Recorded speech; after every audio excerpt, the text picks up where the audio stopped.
Thanks for joining me on Saturday for the workshop. I hope you enjoyed it. I hope your brain is probably a little bit too full and you forgot half the things I said to you.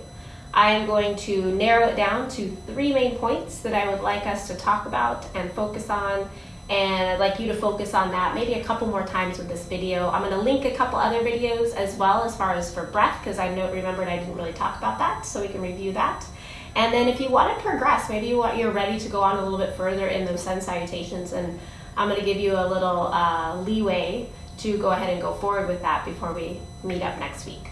So we're going to start seated. As always, whenever you get to your mat, find a couple moments just to tune in and recap. So take a moment, sit up on your cushion, whatever you have at home. You can do this right in front of your TV, your computer, whatever you need. But just settle in for a couple moments, right? Settle in, close your eyes, take a nice deep inhale through the nose, sigh out the mouth. Just scan over the body today, check in.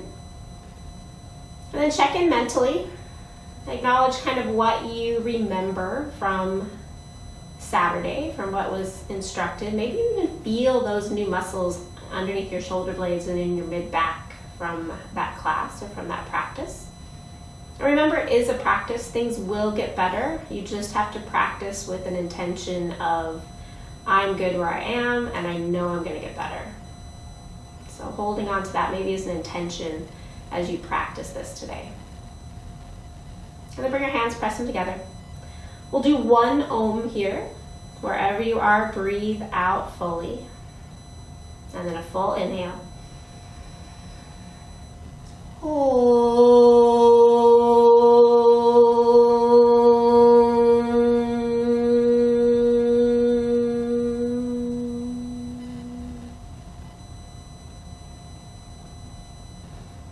Release the hands down. Taking a nice full inhale in.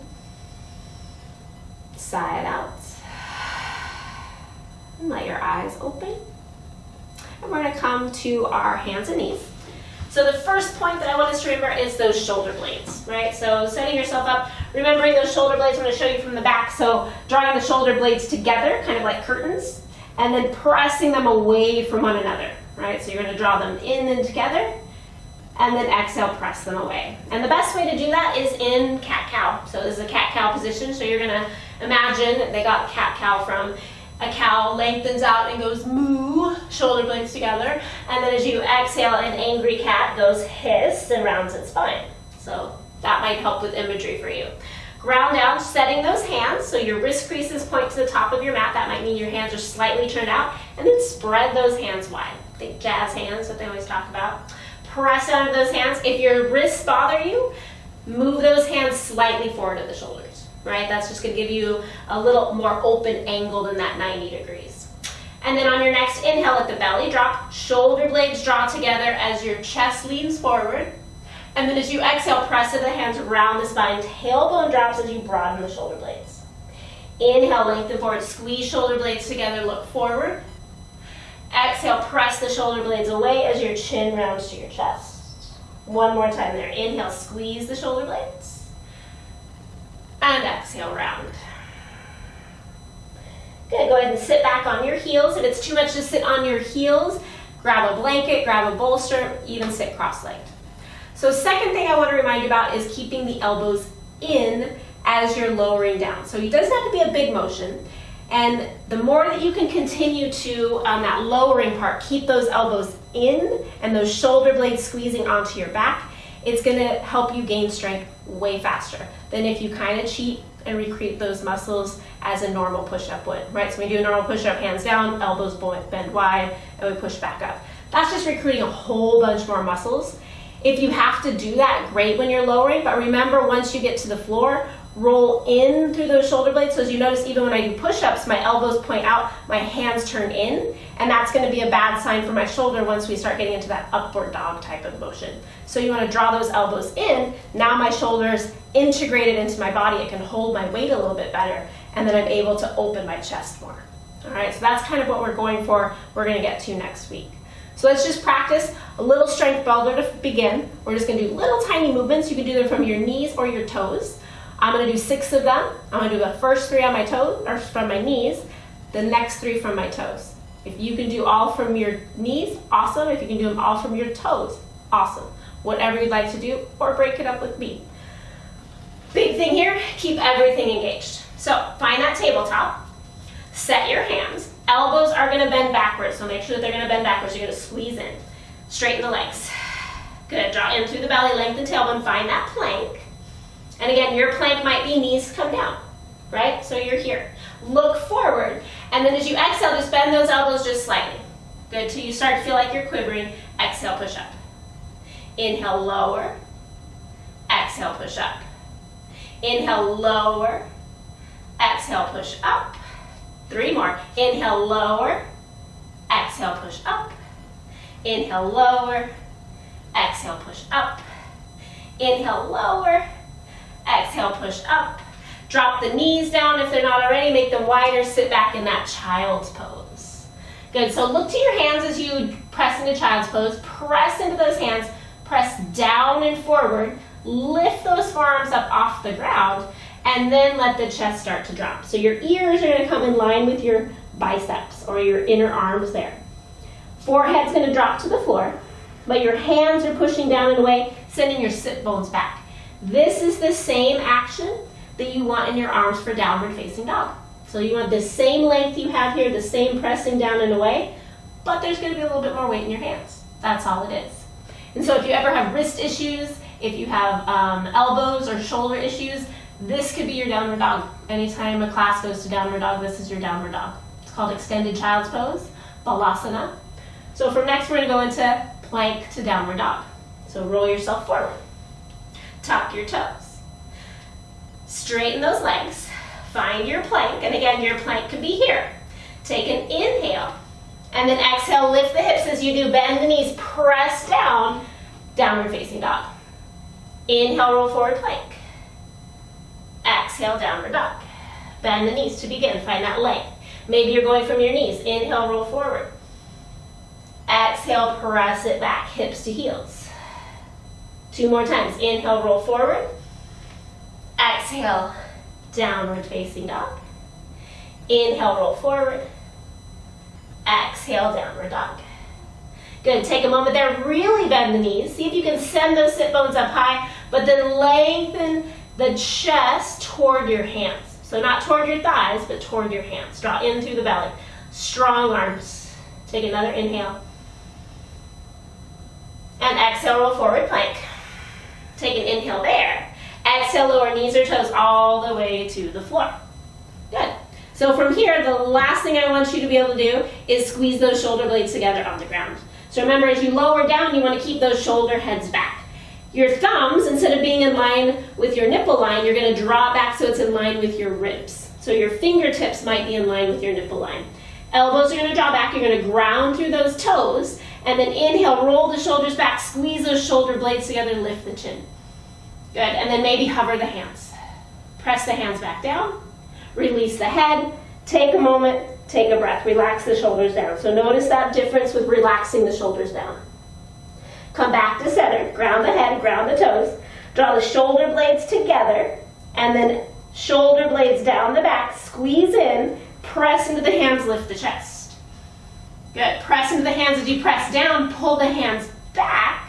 So isometrically pulling that heart forward, ground through those toes, and then release it down. Relax the shoulders too. Take a breath.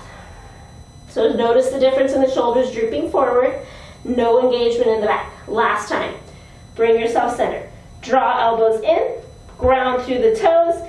Inhale, lifts the chest, squeeze those shoulder blades more, press into those hands, lift the heart. Take another inhale, and exhale, lower. Keep the shoulder heights up, tuck the toes, pull in through the belly, press back knees, and then come to child's pose. Lengthen the toes back, reach through the arms, let the arms relax completely. Forehead drops down. And then slowly walk the hands back to your knees. So sitting up on your knees or sitting cross-legged. So we're going to roll through that. We're going to go plank, lower, open up, lower down, press back, downward dog. So the vinyasa part of it.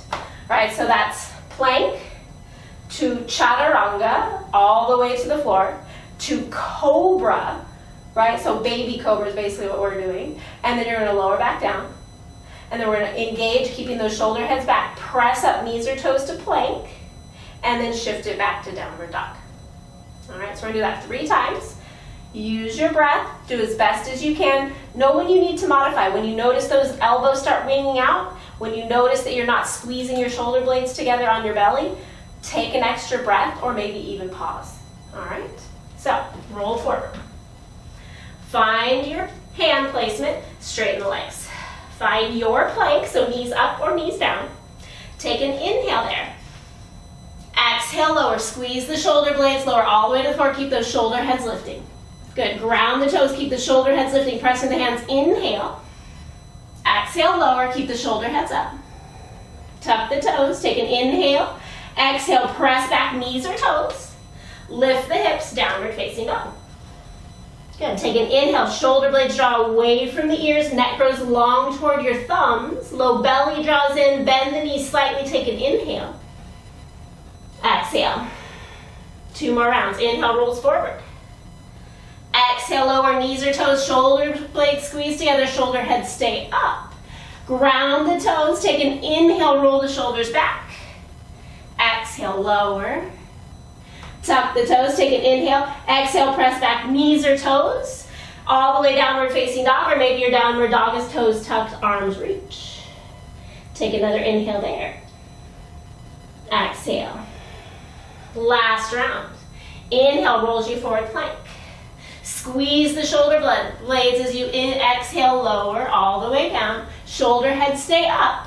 Ground the toes. Inhale, rolls you back. Exhale, lower. Keep the shoulder blades back. Inhale, tuck the toes. Engage the legs. Exhale, press back plank to downward dog. Nice full inhale. Neck grows long, shoulders draw wide. Draw in through the belly. Lift up through that mid back. Bend the knees slightly. Nice full inhale. And exhale. Inhale comes back down to the knees. Having a seat. Taking a moment there. Maybe even roll out the wrists if you're not used to doing a lot of wrist work. Rolling through that. And again, you have options if you need to go, if your wrists really do hurt, you have options like I talked about with fists. We'll talk about that more next time, and I'll make a little video for just those modifications for people who have some wrist issues. So please email me if you don't understand anything. Maybe come to class. I will be teaching a little bit more this week. Be in contact with me, and I will see you on Saturday for sure. I'm going to end you in Shavasana, but thank you for tuning in. Thank you for being who you are for yourself, taking that first step to getting yourself to your yoga mat so you can feel better, not only physically, but also mentally. So from here, I'm going to have you lay down. Grab maybe a pillow to put under your legs. You're going to lay down onto your back. I'm going to talk you through Shavasana, and then the tape will just end. Play it as much as you want. We'll see you on Saturday. So open up the legs. Those heels turn in, toes turn out. Relax the head down. Press the elbows into the floor so those shoulder blades can draw together. And then relax the back down. Turn your palms up as you let your arms just fall out to the side. Rock the head from side to side. Forward and backward. Finding a neutral position for the neck and chin. And then get out any little wiggles you need to, maybe adjust. Sometimes I like to lengthen my tailbone toward my heels, letting that low back feel a little bit more support of the floor. And then wherever you are in your breathing cycle, exhale fully. Take a full inhale through the nose. And sigh it out. Another inhale. And let it go. As you settle into stillness here for a few moments, celebrate the little successes, the little progresses that you make every time you make it to your mat. Sometimes just making it to your mat is progress. So try not to think of the negative, think of the positive. Let that fill you in as you settle in for a few more moments, at least 10 breaths of our resting position of Shavasana. Namaste.